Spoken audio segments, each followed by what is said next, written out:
Jadi, Assalamualaikum warahmatullahi wabarakatuh.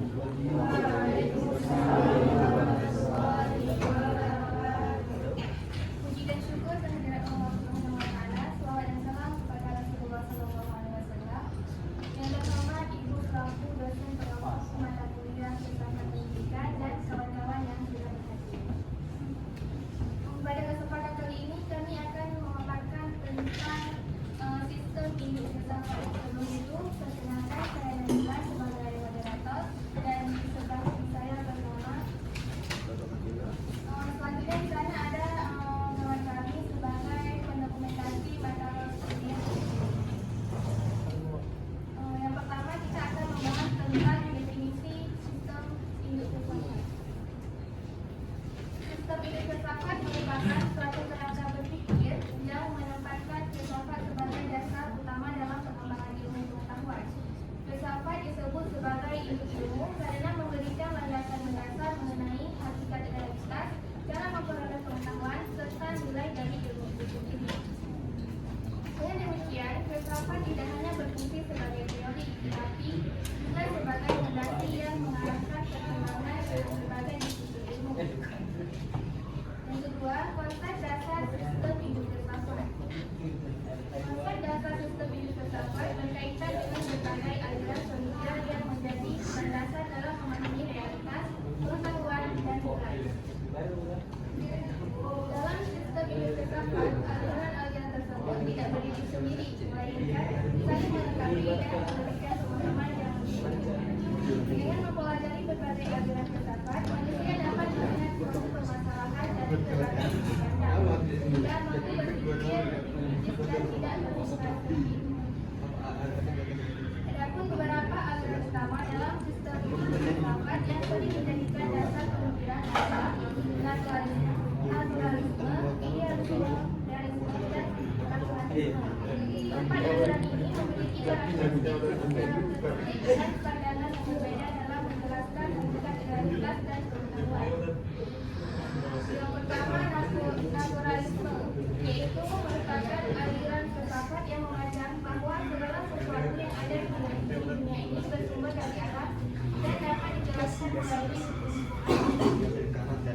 yang kedua, idealisme, yaitu aliran filsafat yang berpendapat bahwa realitas yang sebenarnya bersifat fiktif atau mengenai pemikiran dan kesadaran. Dan yang ketiga, realisme, yaitu aliran filsafat yang mengatakan bahwa realitas itu benar-benar ada secara objektif, terlepas dari pikiran manusia.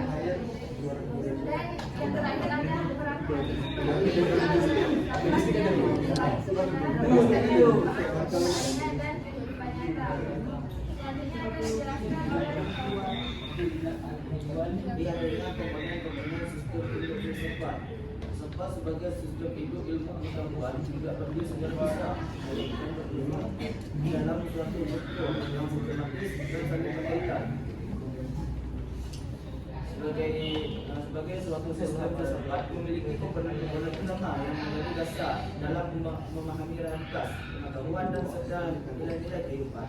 Nilai ini menunjukkan bahwa filsafat bukan hanya sekedar pemikiran bebas, tetapi juga memiliki susunan yang dilakukan dapat dipertanggungjawabkan secara ilmiah. Dalam kajian filsafat ilmu, sistem tersebut berfungsi sebagai landasan bagi perkembangan berbagai disiplin ilmu pengetahuan. Filsafat memberikan arahan, metode serta tujuan bagi ilmu sehingga ilmu tidak berkembang secara real tanpa dasar yang jelas. Oleh karena itu, filsafat sering disebut sebagai induk ilmu pengetahuan karena menjadi fondasi bagi semua cabang ilmu yang ada. Dan berikut penjelasan pembagian komponen-komponen utama. Yang pertama, ontologi.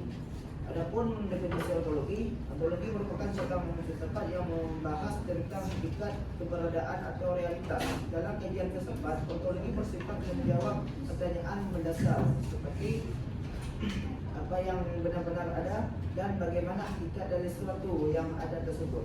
Dengan demikian, ontologi tidak hanya melihat sesuatu dari segi tampilan luar, tapi berusaha menelusuri sampai pada esensi atau inti dari keberadaan itu sendiri.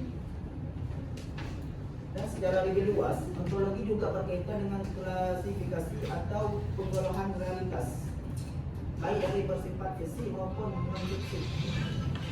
Dari berbagai ilmu pengetahuan, ontologi menjadi dasar untuk menemukan objek yang dikaji oleh suatu ilmu. Artinya, sebelum suatu ilmu berkembang, harus dilakukan terlebih dahulu apa yang menjadi objek kajiannya, sehingga ilmu tersebut memiliki arah dan batas yang jelas. Dan adapun peran ontologi dalam sistem hidup filsafat. Dalam sistem hidup filsafat, ontologi berperan sebagai fondasi utama yang menentukan arah kajian ilmu pengetahuan. Ontologi memberikan batasan mengenai apa yang layak untuk diteliti dan dipelajari, sehingga setiap ilmu memiliki objek yang jelas tanpa adanya landasan ontologis. Suatu ilmu akan kehilangan arah ketika tidak memiliki kejelasan mengenai realitas yang menjadi fokus kajiannya. Dan rapor epistemologi dan definisi epistemologi merupakan cabang filsafat yang membahas tentang pengetahuan, terutama mengenai asal-usul sumber, cara memperoleh, serta keberadaan pengetahuan itu sendiri. Dalam kajian ini, epistemologi berusaha menjawab pertanyaan seperti bagaimana manusia mengetahui sesuatu dan apa yang dapat dianggap sebagai pengetahuan yang benar. Dan peran epistemologi dalam sistem hidup filsafat adalah epistemologi berperan sebagai pedoman dalam menentukan cara memperoleh pengetahuan yang benar. Epistemologi memberikan metode dan pendekatan yang digunakan dalam kegiatan ilmiah sehingga ilmu pengetahuan dapat berkembang secara sistematis dan terarah tanpa adanya epistemologi. Dan adapun aksiologi, definisi aksiologi adalah cabang filsafat yang membahas tentang nilai baik dari kebaikan maupun nilai keindahan. Dalam kajian filsafat, aksiologi berusaha menjawab pertanyaan mengenai untuk apa ilmu digunakan dan apa nilai yang terkandung dalam suatu pengetahuan. Dan secara lebih luas, aksiologi menetapkan ilmu pengetahuan dalam kerangka moral dan sosial. Artinya, setiap ilmu yang dikembangkan harus memiliki nilai guna dan tidak bertentangan dengan norma yang berlaku dalam masyarakat. Dan peran aksiologi dalam sistem hidup filsafat dapat dalam berperan sebagai penentu nilai dan tujuan dari ilmu pengetahuan. Aksiologi memberikan arah mengenai bagaimana ilmu seharusnya digunakan sehingga tidak hanya berhenti pada pencarian kebenaran, tapi juga memberikan manfaat nyata bagi diri manusia. Dan peran logika dalam sistem hidup filsafat. Logika berperan sebagai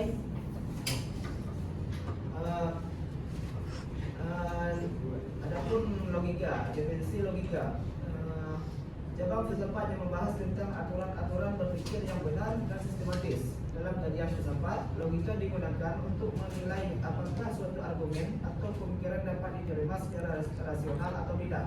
Dengan demikian, logika berfungsi sebagai alat untuk menghindari kesalahan berpikir serta membantu manusia dalam menyusun pemikiran yang beruntun dan dapat dipertanggungjawabkan.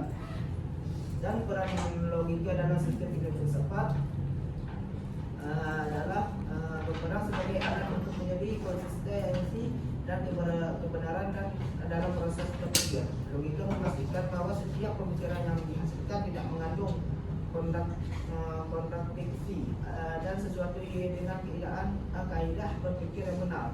Tanpa logika, sistem filsafat akan kehilangan secara aturan karena tidak memiliki standar dalam menilai kebenaran suatu argumen.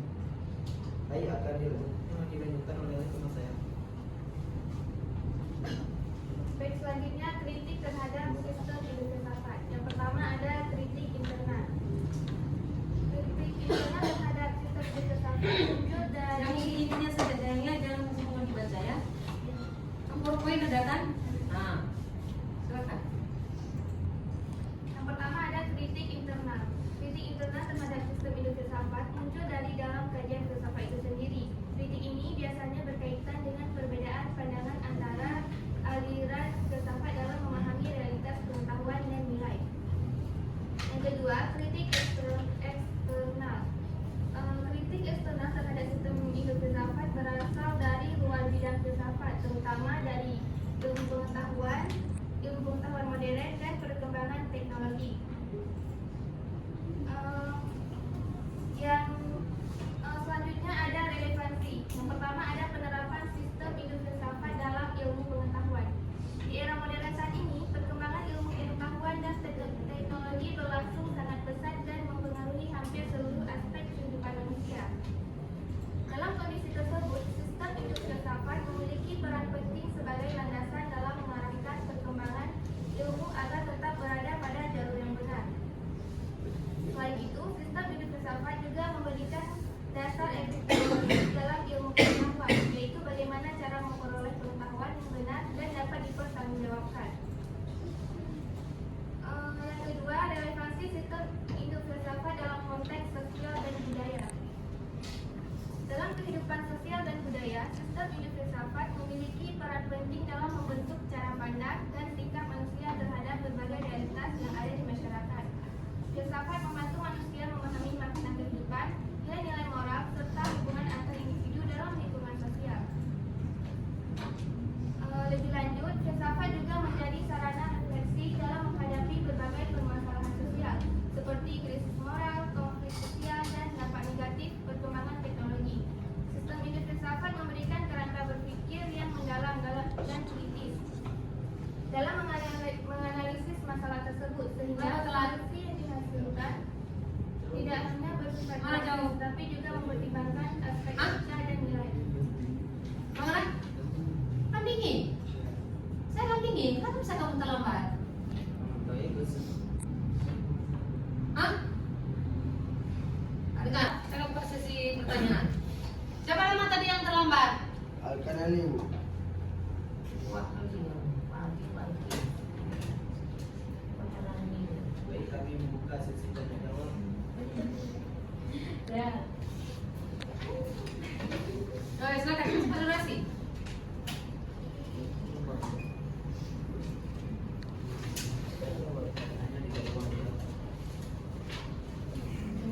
Perkenalkan, saya Sandra Madina. Jadi pertanyaannya, bagaimana sistem induk filsafat tetap relevan di era modern dan teknologi pada saat ini?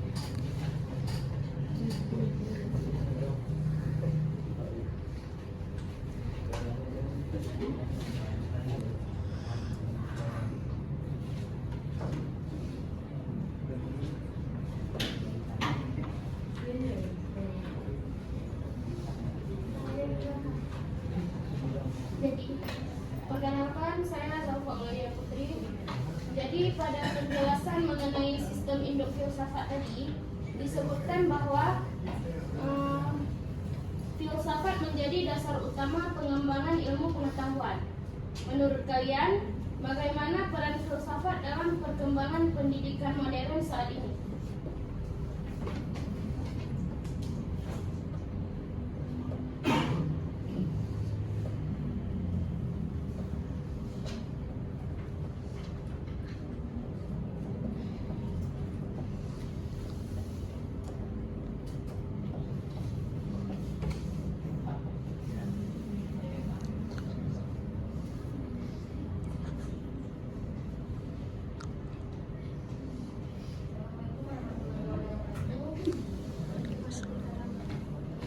Saya Bagus Sumaida ingin bertanya, jika filsafat sering dianggap terlalu abstrak, bagaimana cara membuat filsafat lebih mudah dipahami masyarakat umum?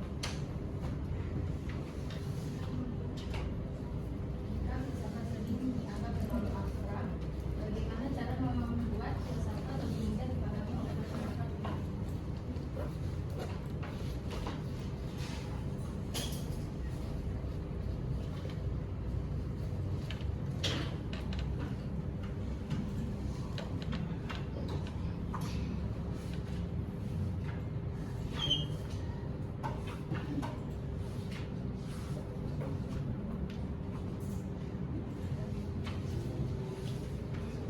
Baik, berikan kami waktu berdiskusi jawaban.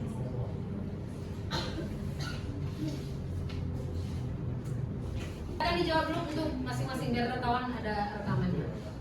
Ya, silakan. Baik, saya akan jawab pertanyaan dari Tanta Ramadhani. pertanyaannya yaitu bagaimana sistem induk filsafat tetap relevan di era teknologi pada saat ini. Nah, sistem induk filsafat tetap relevan di era teknologi saat ini karena teknologi pada dasarnya hanya memperluas kemampuan manusia, sementara filsafat membahas bagaimana kemampuan itu seharusnya digunakan. Tanpa jalankan filsafat, perkembangan teknologi mudah kehilangan arah etis, sosial, dan bahkan makna kemanusiaannya. Salah satu alasannya yaitu filsafat membantu manusia memahami dampak teknologi terhadap kehidupan, seperti mengubah cara berpikir manusia, mengubah cara berkomunikasi, bahkan membangun identitas diri manusia. Oleh karena itu, semakin maju teknologi, justru semakin dibutuhkan filsafat untuk memastikan kemajuan tetap berpihak pada manusia. Ada yang mau menambah? Mungkin ada jawaban, kawan? Ada? Ada yang mau menjawab, yang menambah? Tidak ada. Oke, tanya kedua.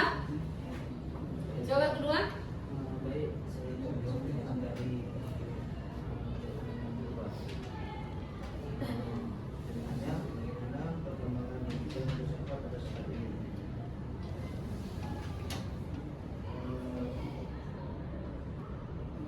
Sebagai dasar untuk hidup pendidikan, filsafat mampu menegakkan alam dan kehidupan berpikir.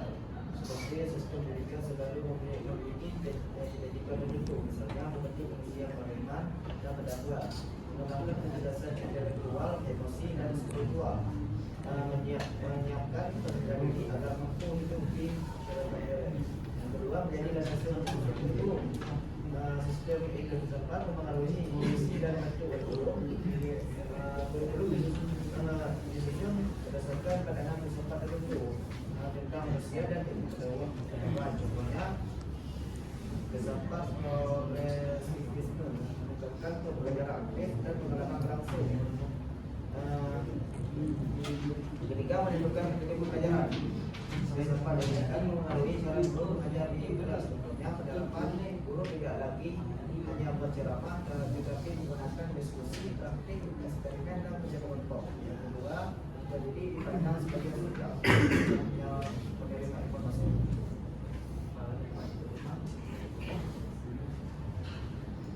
Oke, pertanyaan kedua. Ada yang menambah? Atau ada yang sudah tahu jawabannya? Boleh?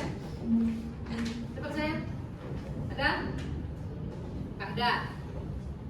Oke, pertanyaan ketiga.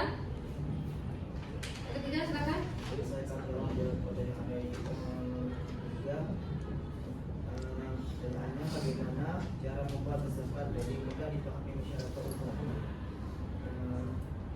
Dia ada yang menggunakan bahasa sederhana. Kedua, memberi contoh dalam kehidupan sehari-hari. Contohnya dipahami jika dikaitkan dengan masalah nyata seperti etika, pendidikan, pergaulan, dan teknologi. Ketiga, menggunakan media menarik seperti contohnya filsafat dapat disampaikan melalui video, podcast, film, media sosial, infografis atau animasi agar lebih menarik bagi masyarakat. Keempat, mengadakan diskusi dan seminar, diskusi santai, seminar atau kajian umum dapat membantu masyarakat memahami filsafat secara langsung dan interaktif. Kelima, mengaitkan dengan nilai agama dan budaya. Filsafat lebih mudah diterima jika hubungan dengan nilai agama, budaya, dan pengalaman masyarakat.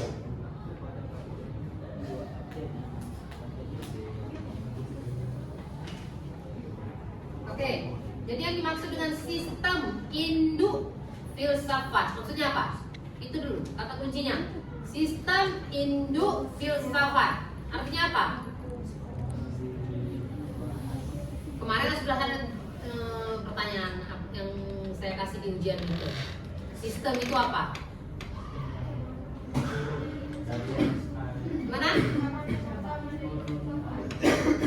Cabang-cabang utama. Oke, selain itu kerangka. Nah, ya, kerangka berpikir kan dibuat di sini. Ada di sini kan dibuat? Ada. Dibuat di sini bahwa sistem daripada apa tadi? Induk dari filsafat itu suatu kerangka berpikir untuk menempatkan filsafat itu sebagai dasar utama dalam mengembangkan ilmu pengetahuan. Jadi dia tidak hanya sekedar teori saja, tapi memang sesuatu yang menjadi garis besar untuk memahami ilmu pengetahuan. Jadi bagaimana manusia itu mampu berpikir, bagaimana manusia itu mampu memahami realitas, dan bagaimana manusia itu mampu bertindak. Makanya dikatakan walaupun filsafat itu terkadang ada yang bersifat abstrak, maka orang umum pun bisa memahami ketika dia memaknai sesuatu ilmu pengetahuan. Seperti itu ya. Makanya harus pahami dulu apa sistem induk dari filsafat, walaupun di dalamnya itu terdapat cabang-cabang, terdapat aliran-aliran. Salah satunya dari apa? Realisme. Selain itu naturalisme, pragmatisme, dan idealisme. Dan masih banyak aliran-aliran lainnya. Seperti itu ya. Oke, baik. Silakan untuk kelompok 7. Baik, sekian dari presentasi kami. Lebih dan kurang